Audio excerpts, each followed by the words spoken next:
Que a graça e a paz de nosso Senhor e Salvador Jesus seja com os amados irmãos que estão nos acompanhando e estudando conosco a Palavra de Deus aqui pelo canal da Igreja Presbiteriana do Brasil, em Vitória de Santo Antão, Pernambuco.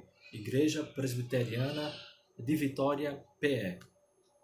Nós queremos pedir que você possa fazer a sua inscrição aqui no canal, que você também possa dar o seu like ou o seu dislike, mas que você possa também clicar aí no sininho para você receber as notificações quando enviarmos novas mensagens como agora. Queremos pedir que você possa abrir a sua Bíblia na segunda carta de Pedro, capítulo 2, e nós leremos o verso, capítulo 1, e nós leremos o verso 20 e 21 da primeira carta, da segunda carta de Pedro, capítulo 1, versículo 20 e 21, nos diz: Sabendo primeiramente isto, que nenhuma profecia da Escritura provém de particular elucidação, porque nunca jamais qualquer profecia foi dada por vontade humana. Entretanto, homens santos falaram da parte de Deus, movidos pelo Espírito Santo. Vamos orar? Soberano Deus, eterno Pai que está nos céus, muito obrigado pela Tua palavra que acabamos de ler. Que o Senhor esteja operando em nossas mentes a iluminação que necessitamos, promovida pelo Teu Espírito, para que possamos não apenas compreender Tua palavra, mas entendendo as Escrituras, possamos viver de acordo com a palavra do Senhor. É o que nós rogamos humildemente, agradecidos, em nome de Cristo Jesus, nosso Salvador. Amém. Meus irmãos, nós estamos estudando o primeiro caderno de Verdades Essenciais da Fé Cristã, de R6 Pro, da editora Cultura Cristã. Nós já vimos esses estudos no ano de 2019, na Igreja Presbiteriana em Vitória, mas nós não estávamos transmitindo os estudos, gravando os estudos, mas ano passado, a partir de março, por causa da questão da pandemia, nós começamos então a exibir os estudos gravando aqui pelo YouTube. E nós pedimos aos irmãos que possam assistir esses estudos e desta maneira a gente poder estudar de fato a palavra de Deus, compreender as Sagradas Escrituras, especialmente essas doutrinas centrais, essenciais da fé cristã. Nós já estudamos o caderno 2 e o caderno 3. Agora, e nós já estudamos também o caderno 1, mas não gravamos. Então estamos aqui já gravando os estudos do caderno 1, porque aí os irmãos poderão, mesmo que não a gravação, a transmissão não tenha sido feita da ordem sequencial, mas nós podemos aprender a palavra do Senhor, porque cada lição é independente, cada estudo é independente, e nós podemos mesmo aprender a palavra do Senhor. Nós estamos hoje na lição número 4 do primeiro caderno, que ele diz a revelação especial de Deus. E só para relembrar, nós já vimos a revelação divina, Deus se revela através da criação, já vimos a revelação geral imediata, e veremos hoje a revelação especial e a Bíblia. Meus queridos, quando nosso Senhor Jesus Cristo ele foi tentado por Satanás no deserto, Jesus repreendeu a Satanás com as palavras: está escrito, não só de pão viverá o homem, mas de toda a palavra que procede da boca de Deus, conforme Mateus 4, versículo 4. Historicamente, a igreja ela tem feito ecoar este ensino de Jesus, afirmando que a Bíblia é a voz de Deus, a vox Dei, a voz de Deus, ou o verbum Dei, ou a palavra de Deus, o verbo de Deus, a voz de Deus. Chamar a Bíblia de a palavra de Deus não significa sugerir que ela tenha sido escrita pela própria mão de Deus. Não é isto que sugerimos quando afirmamos que as Escrituras são a palavra de Deus.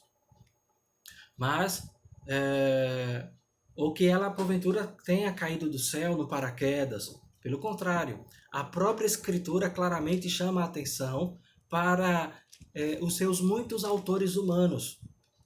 O próprio estudo cuidadoso das Escrituras nos faz perceber que cada autor humano tem seu próprio estilo literário peculiar, seu próprio vocabulário, ênfase especial, perspectivas e outros aspectos que estão presentes em cada livro das Escrituras.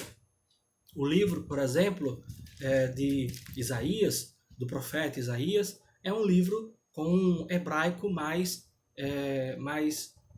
acurado, um hebraico mais elevado, e indicando que o profeta Isaías ele era um estadista, um homem que tinha uma vasta, uma boa formação cultural, de leitura, de escrita.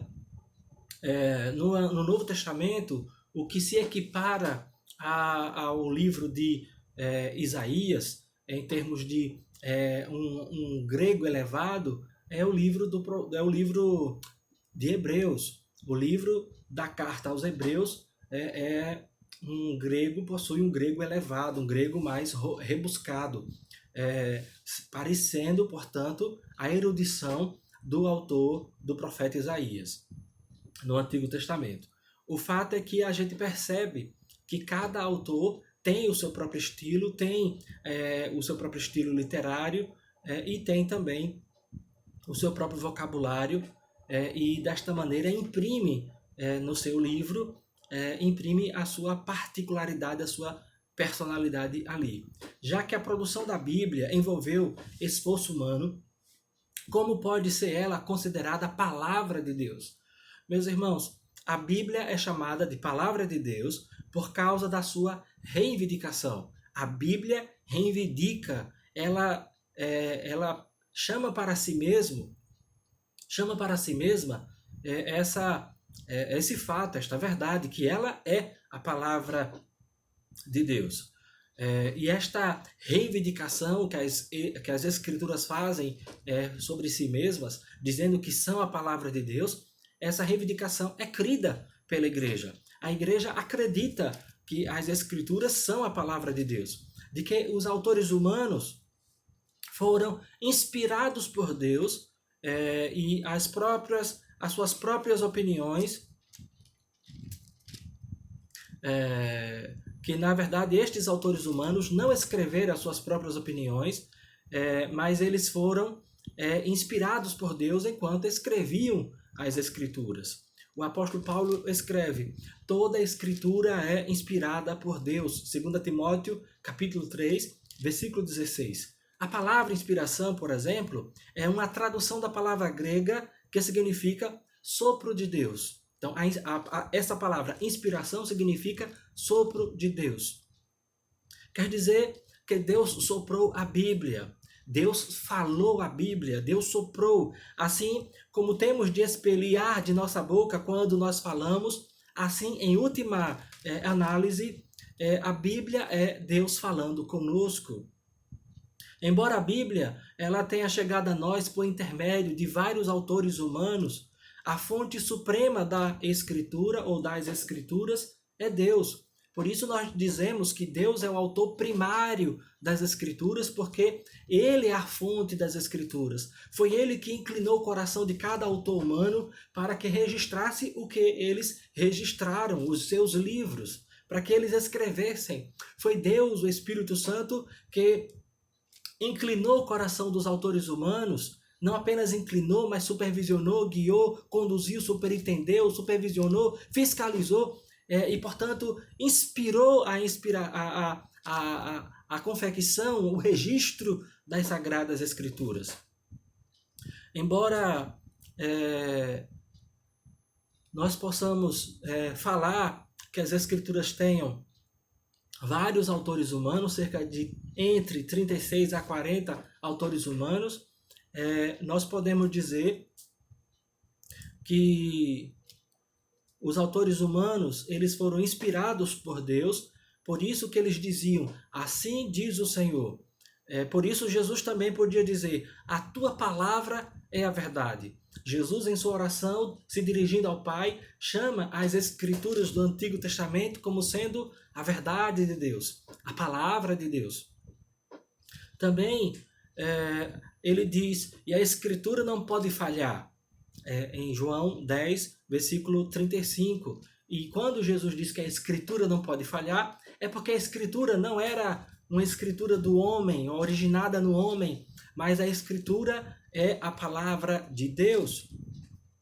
A palavra inspiração também chama a nossa atenção para o processo pelo qual o Espírito Santo superintendeu a produção da Bíblia.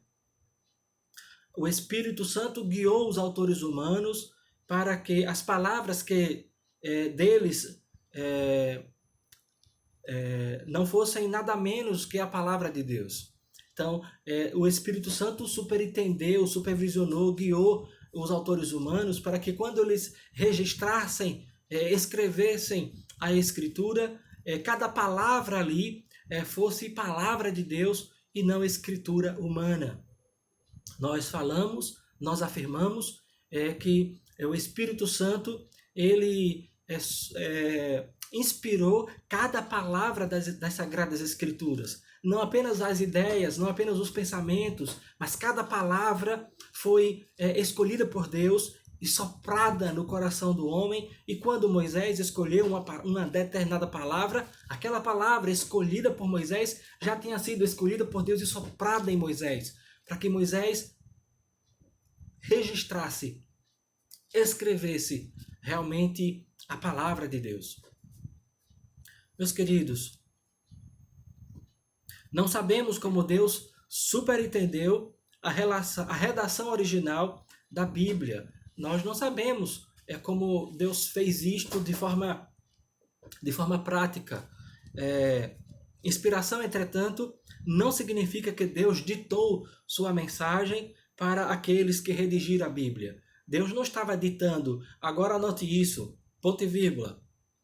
Acrescente isso, ponto. Agora vai para o próximo parágrafo, deu a barra e o espaçamento. Deus não ditou as Escrituras. Ele soprou no coração dos autores humanos que ele havia escolhido para escrever a sua palavra, e eles foram escrevendo conscientes de quem eles eram e que estava escrevendo para deixar aquela carta, aquele livro para as gerações futuras, a fim de que eles pudessem ser instruídos, os seus leitores fossem instruídos em todo o conselho de Deus. Não sabemos como Deus fez isto na prática, mas sabemos que aqueles autores, irmãos nossos humanos, eles redigiram a Bíblia inspirados pelo Espírito Santo. O Espírito Santo comunicou as exatas palavras de Deus por intermédio dos autores, dos escritores humanos. É o que a gente lê aqui mesmo na segunda carta de Pedro, capítulo 1, versículo 20 e 21, que nós acabamos de ler, quando ele diz de forma muito clara: sabendo primeiramente isto, que nenhuma profecia da Escritura provém de particular elucidação. Não vem do homem, não vem de uma elucidação, de uma interpretação particular. Porque nunca, jamais, qualquer profecia foi dada por vontade humana. Entretanto, homens santos falaram da parte de Deus, movidos, soprados pelo Espírito Santo, supervisionados, inspirados pelo Espírito Santo. Meus irmãos, os cristãos, eles afirmam a infalibilidade e a inerrância da Bíblia, porque em última análise, Deus é o seu autor. Então, se Deus é o autor primário das Escrituras, se Deus inspirou as Sagradas Escrituras, elas são infalíveis e inerrantes. Ou seja, não há falha nas Escrituras e não há erro nas Sagradas Escrituras. E porque Deus é incapaz de inspirar algo errado, sua palavra, Sagradas Escrituras, Antigo e Novo Testamento, é totalmente verdadeira e digna de nossa confiança. Qualquer literatura humana elaborada pelos meios normais está sujeita a erros. A Bíblia, entretanto, não é um projeto humano normal.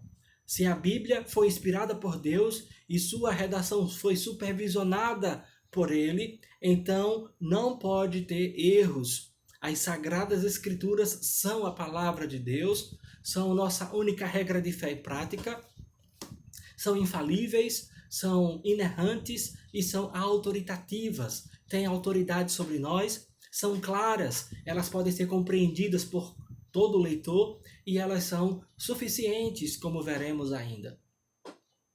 Meus queridos, isso não significa que as traduções da Bíblia que temos hoje não estejam isentas de erro, mas que os manuscritos originais eram absolutamente corretos.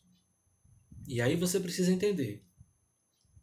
Isso não significa que as traduções da Bíblia que temos hoje não estejam isentas de erro.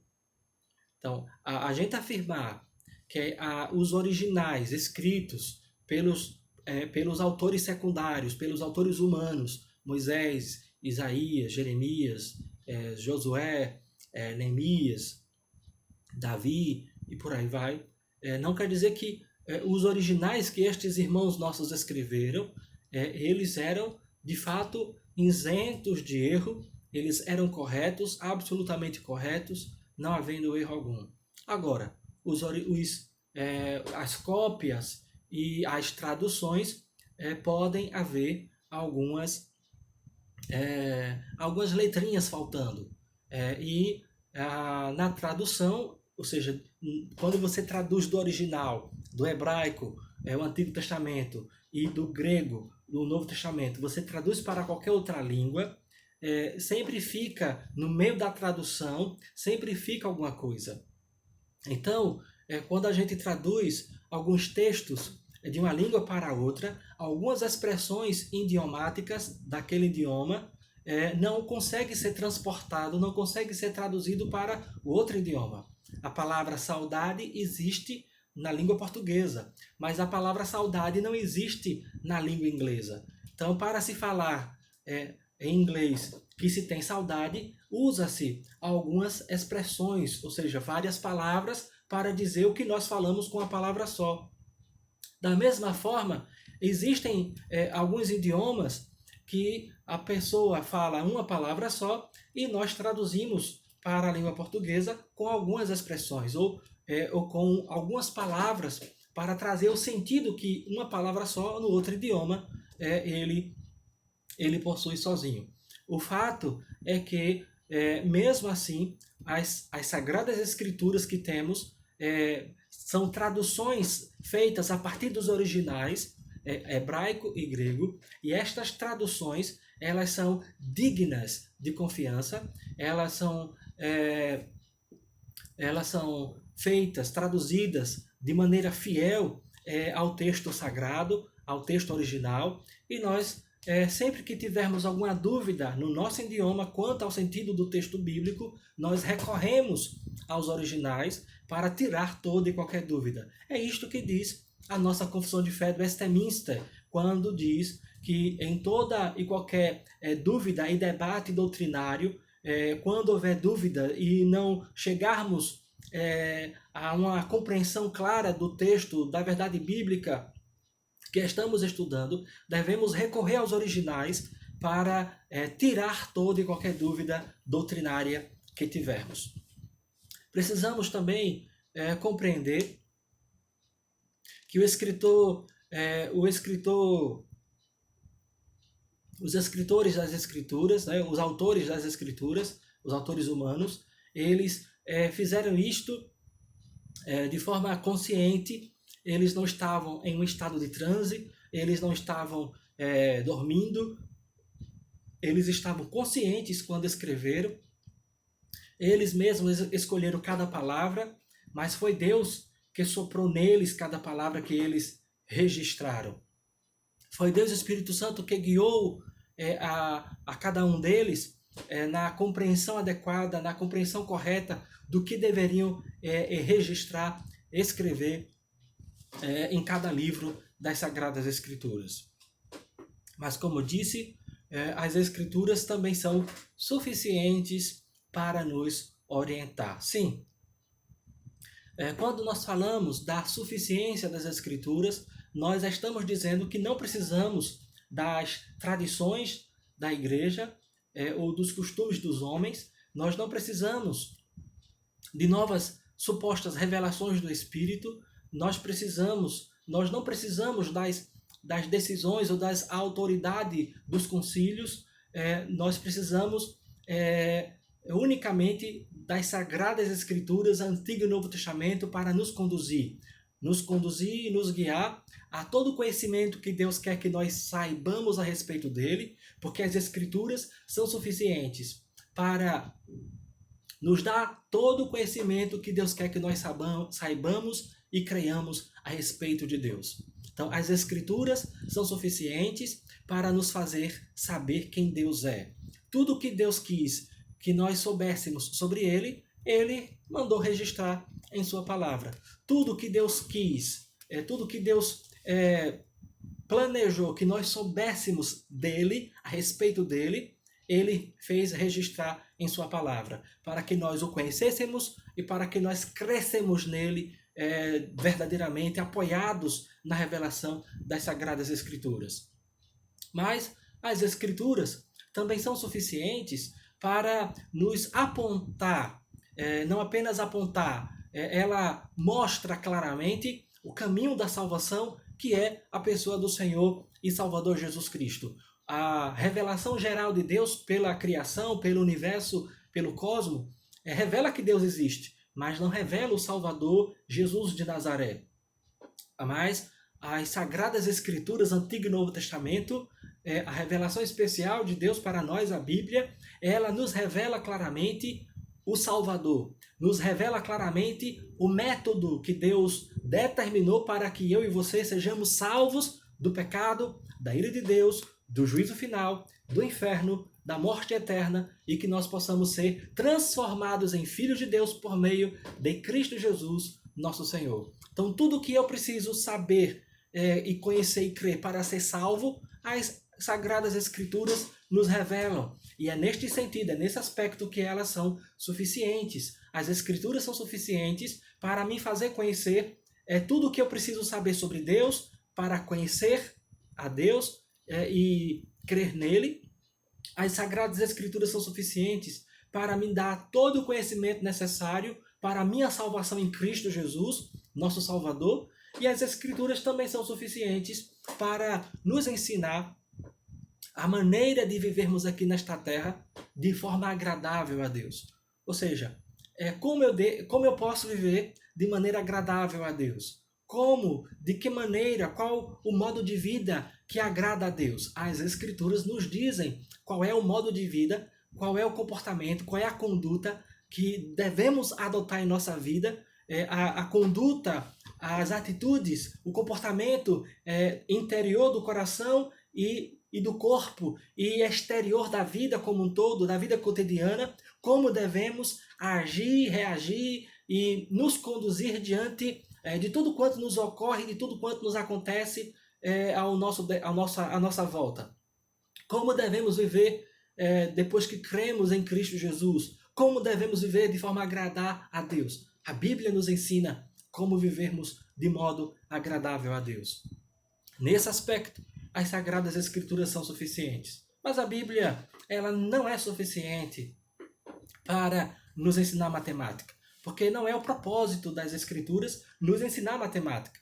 A Bíblia não é suficiente para nos ensinar língua inglesa, no sentido de nos apresentar gramática, as regrinhas gramaticais Você pode ver as regras gramaticais nos textos das Escrituras, seja de qualquer língua para a qual a Bíblia tenha sido traduzida.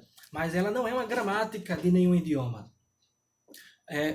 As Escrituras não têm como propósito nos ensinar biologia. As Escrituras não têm como propósito nos ensinar medicina, engenharia civil, engenharia eletrônica, mecatrônica.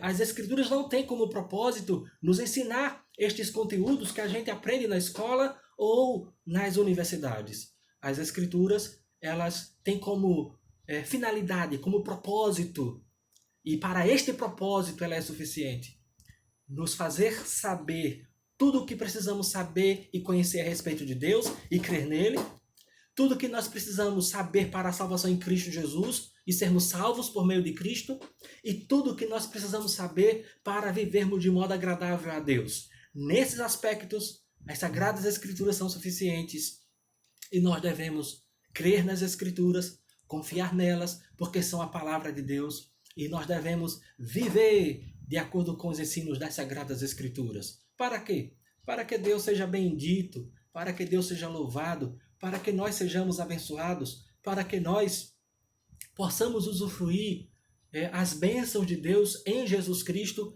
em nossa vida presente e desde esta vida presente já possamos usufruir da vida eterna, do perdão dos pecados, da comunhão com Deus e desta maneira estarmos nos aprontando, nos preparando para nos encontrarmos com o Senhor quando Jesus Cristo vier, no dia do juízo final, no dia da segunda vinda de Cristo, ou mesmo quando nós morrermos, estarmos prontos, preparados para nos encontrarmos com o Senhor, seja por meio da nossa morte, seja por meio da segunda vinda de Jesus. O fato é que se nós examinarmos as Escrituras e colocarmos em prática os seus ensinos, os seus mandamentos, nós viveremos de modo agradável a Deus e estaremos nos aprontando para a segunda vinda de Jesus, que está próxima. Quando vai ser?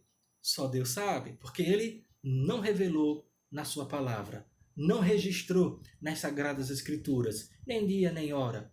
O fato é que os sinais que antecedem a volta de Cristo já aconteceram todos. Só restam 2 sinais para acontecer de forma a cumprir-se todos os sinais que antecedem a volta de Cristo. Estes 2 sinais são o Evangelho ser pregado a todos os povos, a pregação do Evangelho a todas as nações, isso ainda falta acontecer, e também o aparecimento do homem da iniquidade, do homem do pecado, o anticristo, personificado em uma pessoa humana mesmo, operando no poder de Satanás para enganar, se fosse possível, até os escolhidos de Deus. Então, nós precisamos estudar as Escrituras, precisamos nos dedicar no exame das Escrituras para que Deus seja glorificado e para que nós possamos não apenas ter conhecimento, mas viver de acordo com este conhecimento da palavra de Deus. Que Ele nos abençoe em nome de Jesus, nosso Senhor. Vamos orar? Amado Pai, em nome do Senhor e Salvador Jesus, muito obrigado por esse dia que o Senhor fez e nos deu. Obrigado por Tua graça, bondade e misericórdia para conosco. Ajuda-nos a vivermos de acordo com a Tua palavra. Dá-nos, Senhor, dá-nos não apenas a compreensão deste estudo, mas dá-nos a compreensão de que a Tua palavra é a verdade e ajuda-nos a vivermos de acordo com os Teus ensinos. Em nome de Jesus, nosso Senhor. Abençoa o nosso país, faz com que os nossos governantes não apenas comprem as vacinas, mas que possa, Senhor Deus, as vacinas serem produzidas pelos laboratórios e nós possamos sair desta pandemia o quanto antes, em nome de nosso Senhor e Salvador Jesus. Amém.